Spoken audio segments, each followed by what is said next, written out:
Hey everyone, Elizabeth here. The Last Laugh delivers stories that leave you speechless if you're here for it. Hit subscribe and let's go. My phone buzzed at 3:47 p.m. on a Tuesday.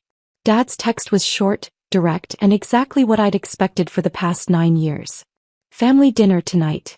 Time to stop playing sick. I stared at the message while my heart monitor beeped steadily beside my desk. The small device tracked every irregular beat, every arrhythmia, every moment my damaged heart struggled to maintain normal rhythm. It had become background noise in my life. Like breathing, like existing. Mom's text arrived 30 seconds later. Your cousin Jessica works 2 full-time jobs and never complains. It's Dad's 65th birthday. Be there at 6. Dress nicely. I said nothing. I'd learned years ago that responding only gave them ammunition.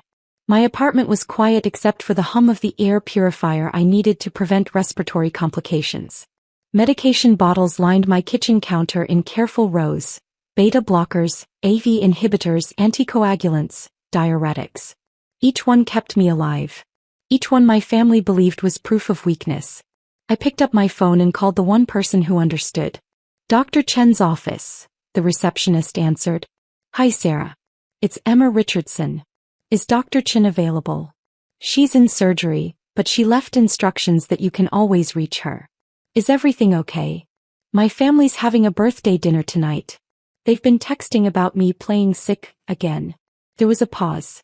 Sarah had worked for Dr. Chen for 12 years. She knew my file. She knew my family's history of medical denial. Where's the dinner? Marcello's. The Italian place on 5th. I'll let Dr. Chen know.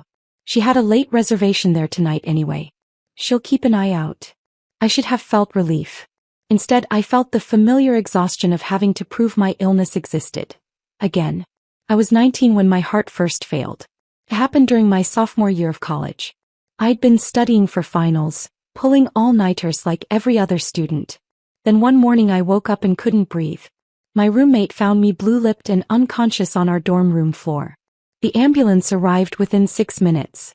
They shocked me twice before my heart found rhythm again. The diagnosis came 3 days later. Dilated cardiomyopathy with severe left ventricular dysfunction. My ejection fraction, the measure of how much blood my heart pumps with each beat, was 25%. Normal is 55 to 70%. Mine was failing. Dr. Sarah Chin, chief of cardiology at Presbyterian Hospital, took my case personally. She was direct, brilliant, and refused to sugarcoat anything. Your heart is enlarged and weak, she'd explained, pulling up my echocardiogram images. We don't know why it happened. Sometimes it's viral, sometimes genetic, sometimes idiopathic. But here's what we do know. Without strict medication compliance, careful monitoring, and significant lifestyle modifications, you're looking at heart failure, transplant, or death within 5 years. I was 19. I'd never been sick a day in my life. My family's reaction was immediate and brutal. You're too young to have heart problems, Dad had said in my hospital room, arms crossed. The doctors are being overly cautious. You probably just had an anxiety attack. Mom nodded. Your cousin Amanda had panic attacks in college too. She just needed to stop being so dramatic. My brother Marcus smirked. Convenient timing right before finals. Sounds like someone wanted attention. Dr. Chin had been standing in the doorway. She'd stepped forward, her voice ice cold. Mr. Richardson, your daughter's heart is functioning at less than half capacity. This isn't anxiety. This isn't stress. This is a life-threatening cardiac condition that requires immediate intervention and lifelong management. Dad had waved her off. Doctors always exaggerate. It's about billing. That was 9 years ago. In those 9 years I'd been hospitalized 14 times. I'd had 3 cardiac catheterizations, 2 cardioversions, and came within hours of needing an emergency transplant once. I wore a life vest, an external defibrillator, for 6 months. I'd collapsed in public more times than I could count. And through it all my family insisted I was faking. What my family didn't know, what they'd never bothered to ask about, was what I'd built despite my illness. I couldn't work traditional jobs. Standing for 8 hours was impossible. Physical labor could kill me. Even desk jobs were risky when stress could trigger arrhythmias that required emergency intervention. So I'd gotten creative. During my hospital stays, I'd started a medical advocacy blog.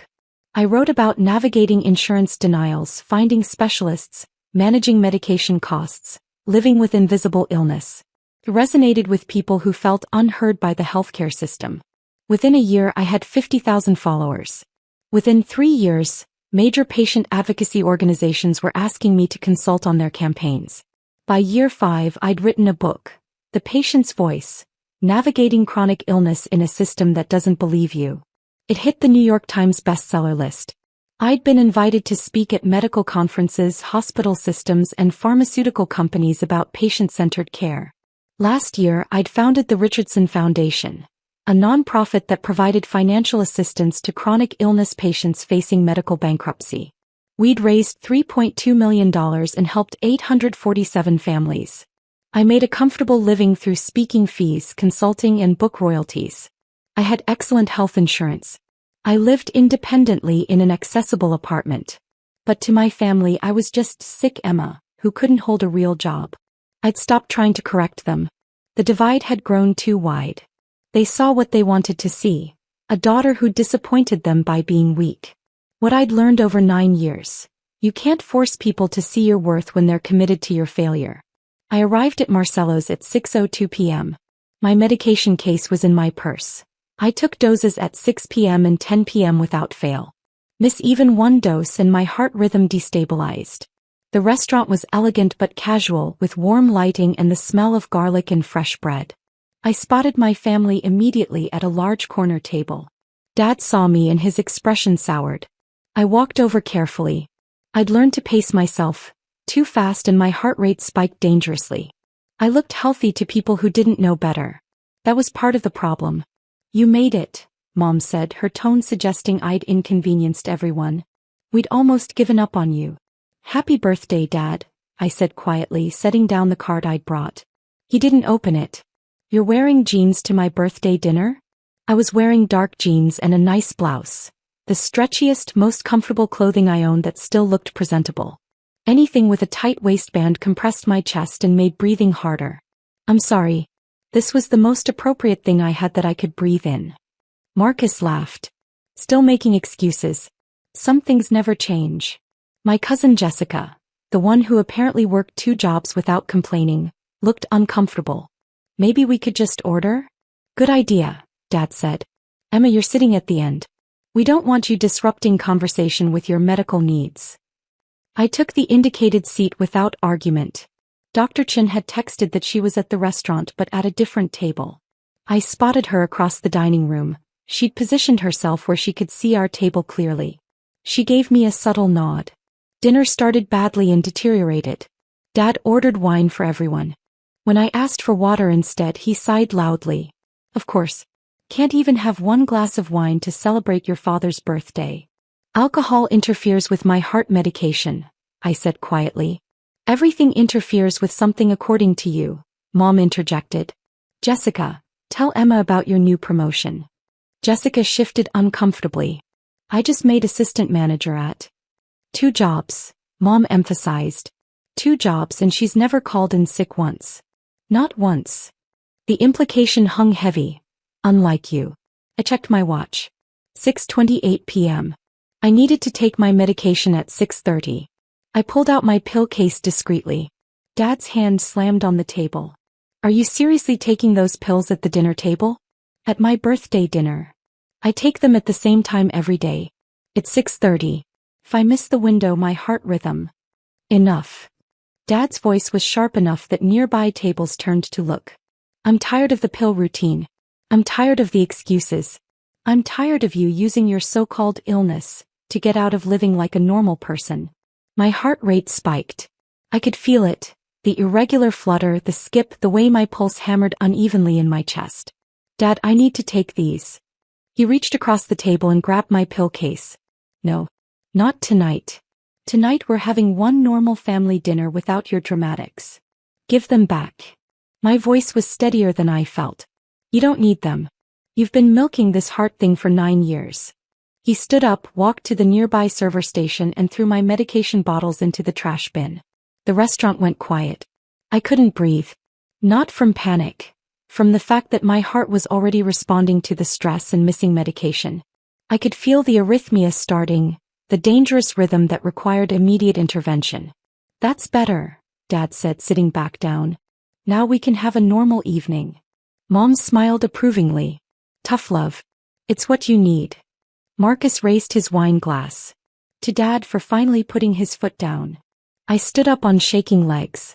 I needed to get to my car, to my emergency medication, to my phone to call Dr. Chen. That's when I heard her voice. Excuse me. Dr. Sarah Chen stood from her table across the restaurant. She was 53 years old, 5'4", and commanded absolute authority in every room she entered. Tonight she wore an elegant navy dress with her hospital ID still clipped to her purse. She walked directly to our table. I'm Dr. Sarah Chen, Chief of Cardiology at Presbyterian Hospital. I've treated your daughter's severe heart condition for 9 years. Dad's face flushed. This is a private family dinner. What you just did, hiding her medication, is criminal neglect of a disabled person. Dr. Chen's voice was cold and clear. Every word carried through the quiet restaurant. That medication prevents life-threatening arrhythmias, stroke, and sudden cardiac death. She pulled out her phone and held up my medical chart. She'd accessed it from the hospital database. Emma Richardson, age 28. Dilated cardiomyopathy with an ejection fraction of 28%. That means her heart pumps at roughly half the capacity of a healthy person her age. She takes 7 medications 4 times daily to keep her heart beating in a survivable rhythm. Mom's mouth opened. But she looks fine. Invisible illness, Mrs. Richardson. Just because you can't see her damaged heart muscle doesn't mean it isn't failing. Dr. Chen turned to Dad. The medications you just threw away?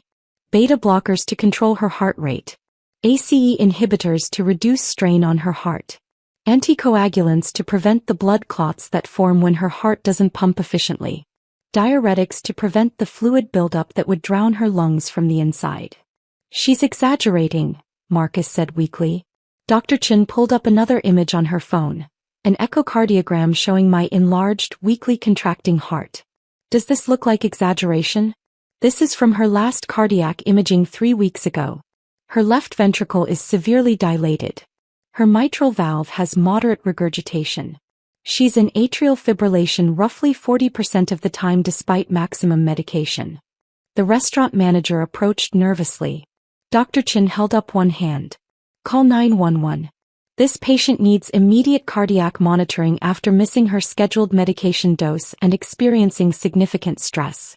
Also call hospital security. I'm a mandated reporter and I'm reporting this incident to Adult Protective Services. Dad's face went from red to pale. Now wait just a minute. You threw away medication that keeps your daughter alive. You've been psychologically abusing her for 9 years, telling her that her documented, severe cardiac condition is fake. Dr. Chen's voice cut like a scalpel. Emma has been hospitalized 14 times. She's nearly died twice. She requires ongoing specialist care that costs over $180,000 annually in medical expenses. She doesn't work, Mom protested. She just stays home. She's disabled. Medically disabled. She can't work traditional employment because physical exertion could kill her. Dr. Chen turned to me. Emma, where's your emergency medication? Car, I managed. My heart was hammering irregularly now, that dangerous flutter I knew too well. Dr. Chen turned to the manager. Call 911 now. She's going into AFib. The manager ran for the phone. Jessica stood up, her face horrified.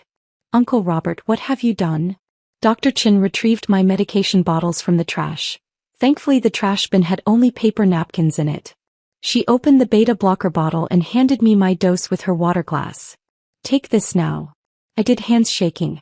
Paramedics arrived within 8 minutes. They immediately hooked me to a portable EKG. The reading showed exactly what I'd felt. Atrial fibrillation with rapid ventricular response. My heart rate was 187 beats per minute and completely irregular. We need to transport, the lead paramedic said. Ma'am, have you been under significant stress? Before I could answer, Dr. Chen stepped forward with her phone. I witnessed the entire incident. Her father deliberately hid her cardiac medication and caused significant emotional distress. I have his actions on video. I hadn't even seen her recording. The paramedic's expression hardened. Sir, you're going to need to come to the hospital and speak with the social work team. I'm not going anywhere, Dad said. This is ridiculous. She's fine. She's an AFib at 187, the paramedic said flatly. If this doesn't convert in the next 30 minutes, she'll need cardioversion. That's electric shocks to restart her heart. Does that sound fine to you? The restaurant had gone completely silent. Other diners were recording on their phones. As they loaded me onto the gurney, Dr. Chin leaned close. I've got you, Emma. And I'm pressing charges. The ambulance ride was a blur of monitoring equipment and 4 lines. They pushed adenosine to try to convert my rhythm. It felt like my heart stopped completely for 3 seconds before racing again. It didn't work. At the hospital they prepped me for cardioversion. I'd been through it twice before.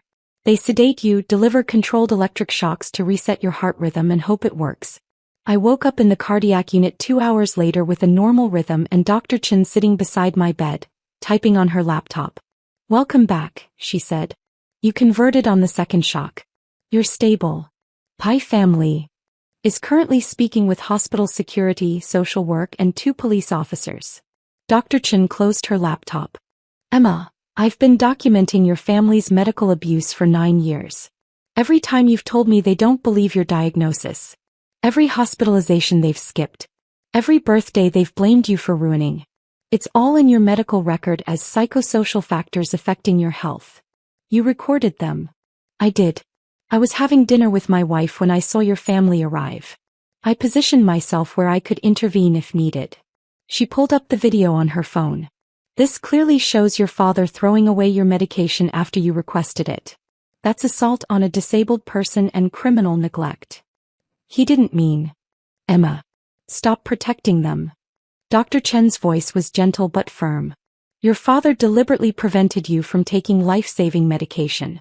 You went into a dangerous arrhythmia that required emergency cardioversion. This isn't a family disagreement. This is a crime. A police officer knocked and entered. He was mid-40s with kind eyes. Ms. Richardson, I'm Officer Martinez. I need to take your statement about tonight's incident. I told him everything. The years of denial, tonight's confrontation, Dad throwing away my medication. Dr. Chen's video corroborates your account, Officer Martinez said. We're filing charges for assault on a disabled person and reckless endangerment. The district attorney will decide whether to prosecute. My dad could go to jail? Yes, Officer Martinez said simply. What he did could have killed you. After he left, Dr. Chen pulled up a chair. I need to tell you something. Your medical records tell only part of your story. I looked you up after your family left the restaurant. She turned her laptop screen toward me.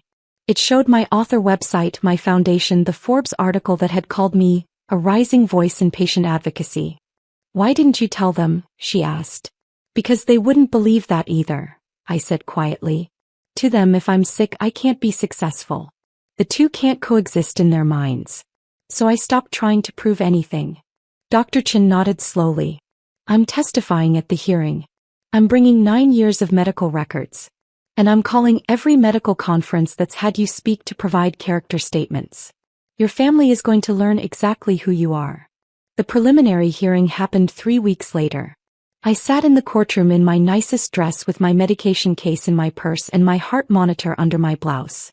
Dr. Chin sat in the witness section with a thick folder of medical records.